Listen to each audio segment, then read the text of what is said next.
Olá, pessoal. A nossa aula, tema de hoje é teorias dos mercados. Nós vamos começar pela análise do mercado de concorrência perfeita, aquele que serviu de base para a gente estudar e para a gente analisar tanto a formação da demanda, da procura, né, com a teoria do consumidor, quanto a oferta, a teoria da firma, e que utilizou esse mercado como base para permitir que se chegasse às conclusões, principalmente que a teoria liberal nos ofereceu, e as noções de equilíbrio econômico. O mercado em concorrência perfeita é aquele onde você tem um grande número de pequenas empresas, de tal forma que nenhuma delas é capaz de, sozinha, influenciar o mercado, seja na questão do abastecimento, principalmente na questão de preço. Ou seja, o mercado, por si só, define o preço. E a empresa é que vai ver se ela consegue ter lucro, né, a partir dos seus custos na venda, na produção e venda do produto. Então, esse mercado em concorrência perfeita é um mercado onde a entrada e saída de firmas é livre, a movimentação de preços respeita muito, né, a regra da oferta e da demanda, ou seja, muita oferta, os preços caem, muita demanda, os preços sobem, né? É onde você tem um produto padronizado, você tem perfeito conhecimento do mercado, né? Você tem consumidores capazes de se dirigir ao mercado de forma racional e ordenar suas preferências. Você tem empresas que se dirigem ao mercado de forma racional e que procuram o lucro máximo, e que, portanto, é um mercado onde, como se todas as condições fossem favoráveis para o encontro do equilíbrio, né, do preço de equilíbrio, da vontade satisfeita de equilíbrio, e que, portanto, permite chegar ao que ficou conhecido como ótimo de Pareto, né, aquele mercado em que as livres forças de mercado se atuam no sentido de maximizar a produção e o consumo e, portanto, de garantir que nenhuma outra forma de acesso ou de participação no mercado poderia garantir nível maior de satisfação. Então, é ótimo no sentido de que nenhuma formação se colocaria melhor nos termos de liberdade de escolha e maximização da eficiência. Esse mercado, portanto, volto a insistir, é um mercado onde você tem um grande número de pequenas empresas, nenhuma delas capaz de influenciar o mercado. O contraponto a esse mercado, né, é o mercado em monopólio. O mercado em monopólio, de forma diferente, é aquele onde existe uma única empresa ofertante. Então, nós só temos uma empresa que produz e vende determinado produto naquele mercado. São mercados, muitas vezes, até previstos em lei, ou seja, bens públicos ou de concessão pública, onde é muito difícil, né, você ter ou o interesse da iniciativa privada ou de ter uma escala grande que justifique mais de um concorrente. Então, por exemplo, aqui nós tínhamos o petróleo como exclusividade, né, de exploração através do Estado, através da Petrobras. Isso estava regulamentado na legislação, e, portanto, era um monopólio previsto na legislação. Mas você tem, por exemplo, as concessões de empresas de transporte em municípios pequenos.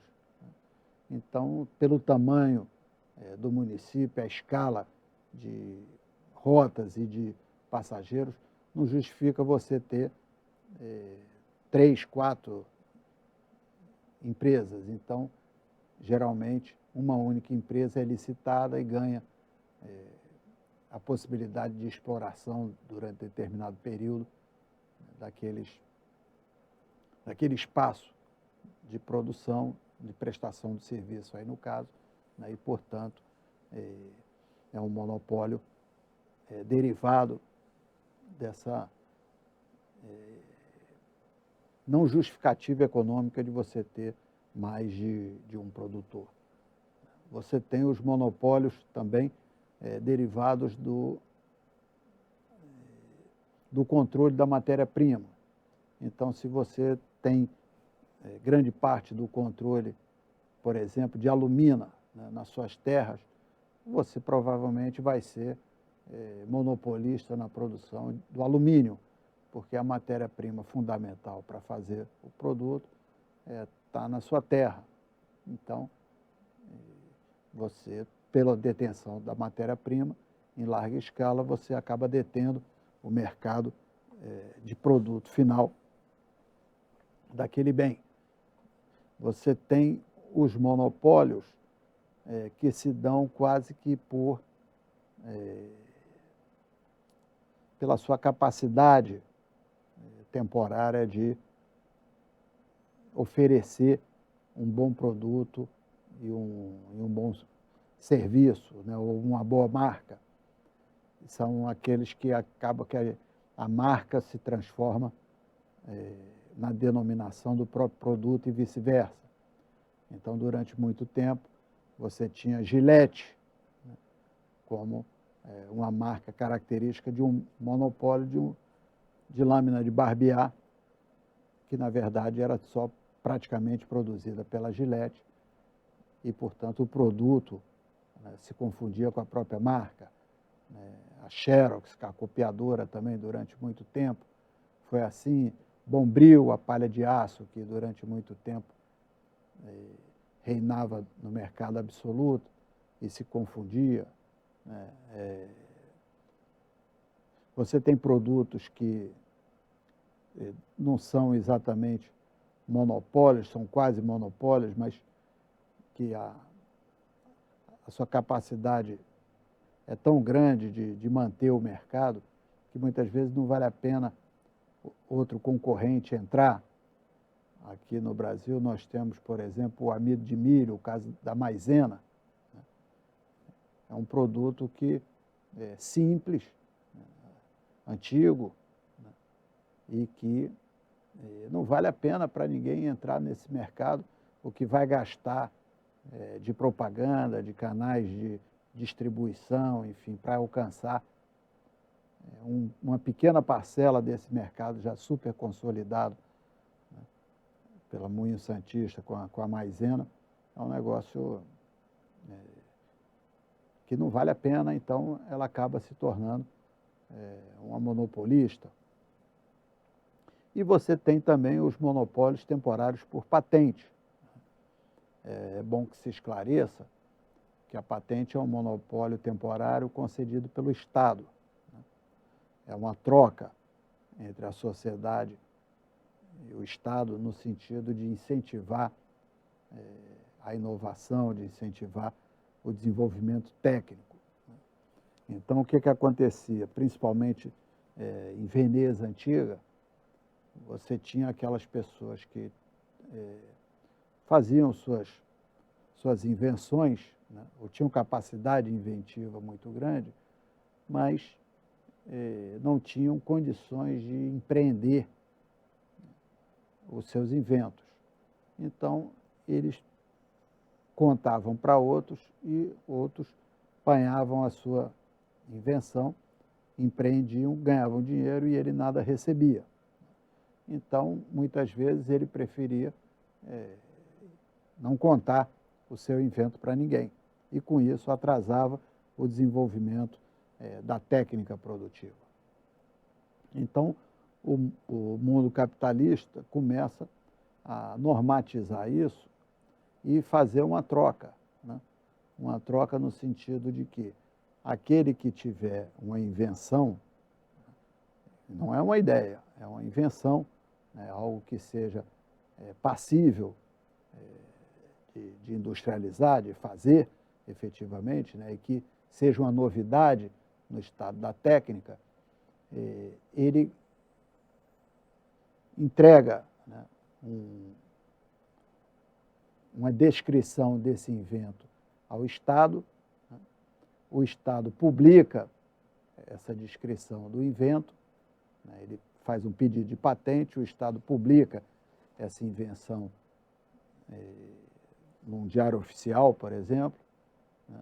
Mas se realmente o invento dele for uma novidade absoluta, se for algo que avance no estado da técnica, ele vai ter a garantia do Estado de monopólio por 20 anos.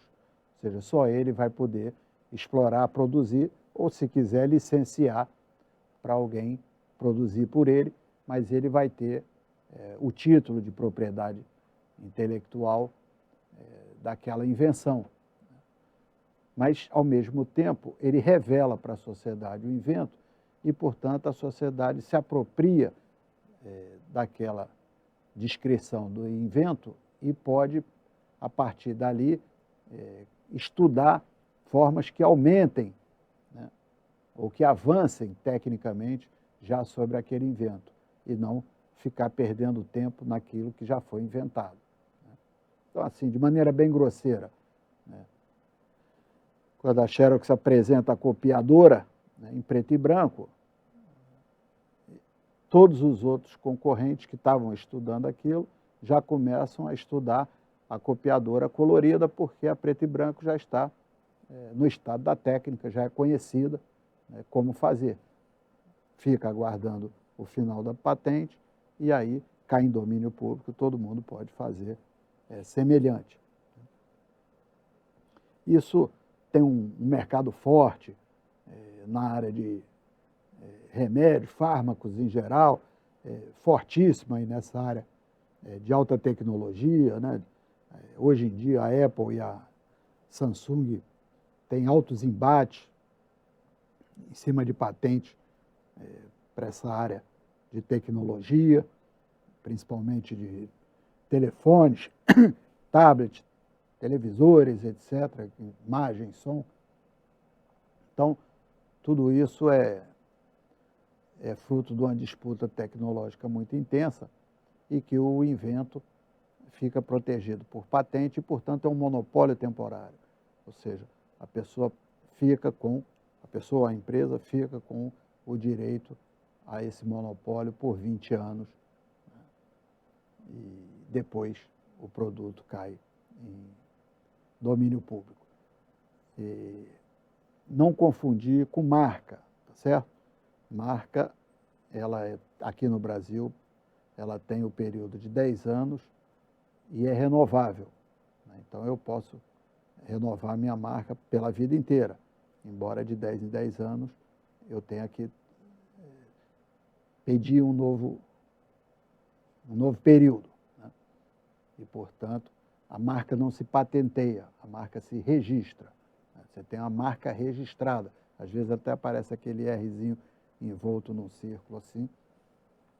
A patente você inventa, né, e recebe a patente. A marca você registra e garante a propriedade intelectual, né, porque você não está modificando o estado da técnica, apenas reorganizando o que existe de uma maneira diferente, né, fazendo um logo, fazendo um nome, né. Nós temos basicamente aí as marcas as marcas fonéticas, né, e as marcas visuais, principalmente, aqui no Brasil, mas não se confunde com a patente. Mas também pode ser caracterizado como um monopólio.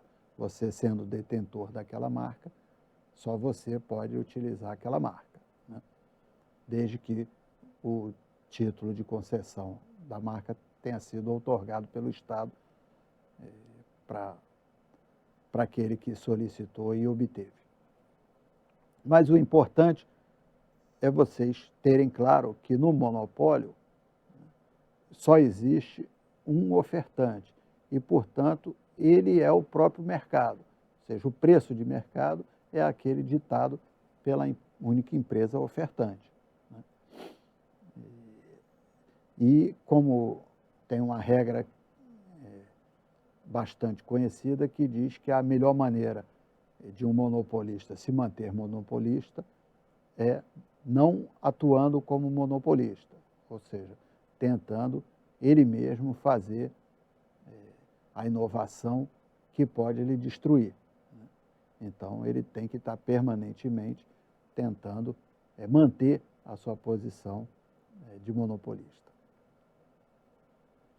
Também bastante estudado, né, até como intermediário desses dois modelos, né, ficou conhecido como duopólio, né?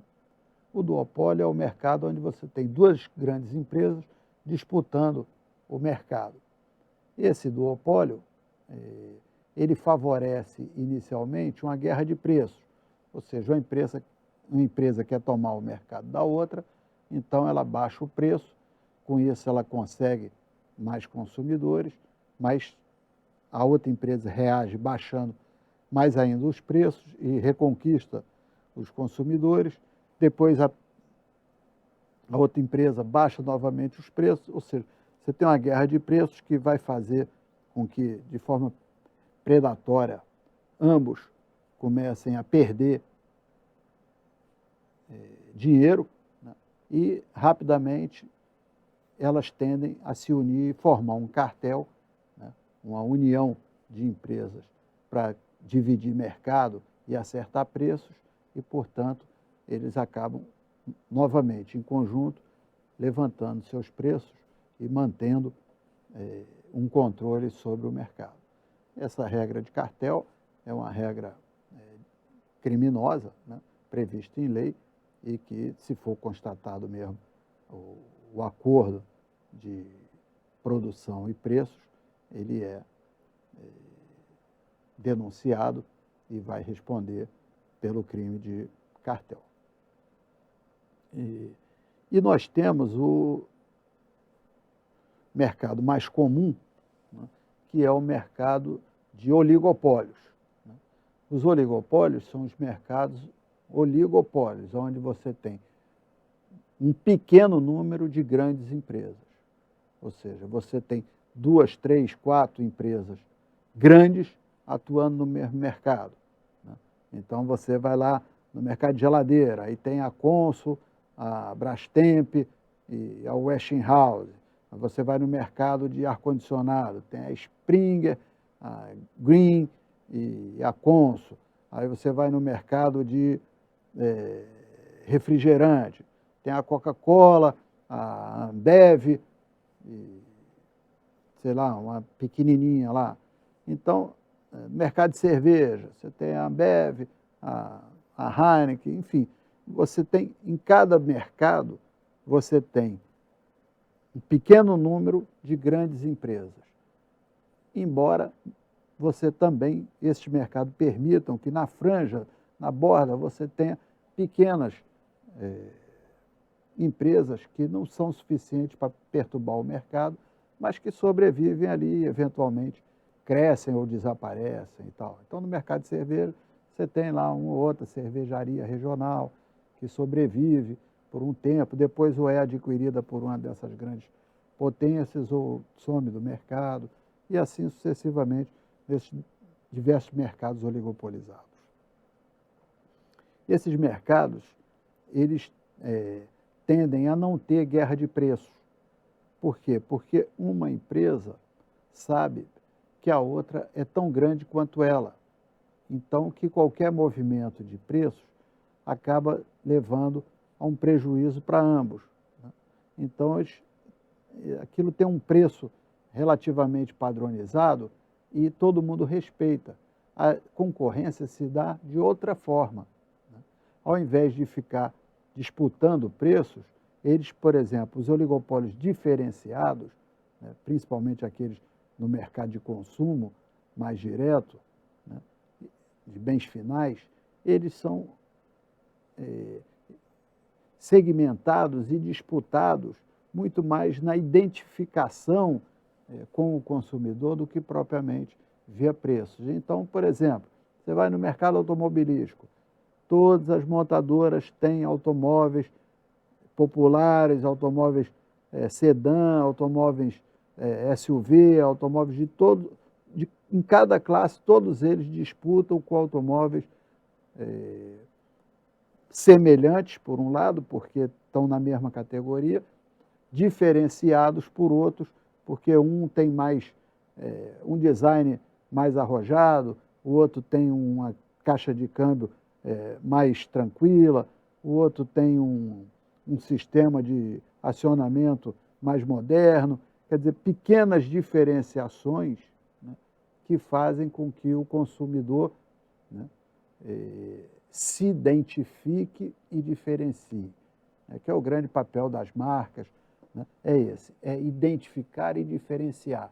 Ou seja, você olha e diz, esse carro é Honda e não é Volkswagen, né? Então é diferente, ele diferencia, mas ao mesmo tempo você diz, eu prefiro o modelo Honda ao modelo Volkswagen, ou ao contrário, eu prefiro o modelo Volkswagen ao modelo Honda. Então, eu diferencio e me identifico com aquela marca, com aquele jeito de apresentar, né, de se apresentar no mercado. Então, isso acontece em praticamente todos os mercados industriais. Então, seja na televisão, no automóvel, na geladeira, nos alimentos, né, no sabão em pó, no detergente, né? E você tem ali 2, 3 empresas, 5, 6 empresas grandes, né, que não disputam via preço, mas disputam via inovação, diferenciação de produto, propaganda, marketing, né? Mostrar as suas credenciais para o consumidor, né? Ao ponto de ir identificando, né? Você vai vendo que algumas propagandas, por exemplo, identificam sonhos, né? Outras identificam tecnologia, outras identificam sensações de paraíso, né? Então, vai criando uma interação muito forte entre o consumidor e aquele mercado de segmento. E você tem, por exemplo, na indústria farmacêutica, nós temos muito isso, né? As empresas participam de vários tipos, né?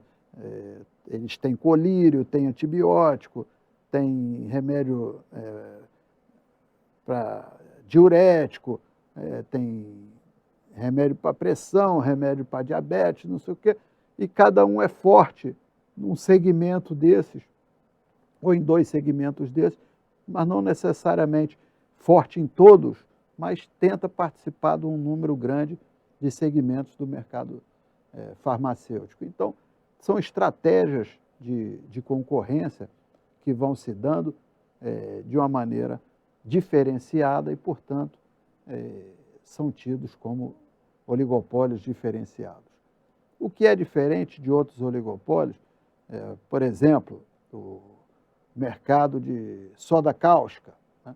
Ninguém vai comprar uma soda cáustica porque vem num lacinho de fita vermelhinho, né? Porque vem numa embalagem diferente, né? Ninguém vai comprar um saco de cimento porque vem com o desenho do Pato Donald, nada disso, né?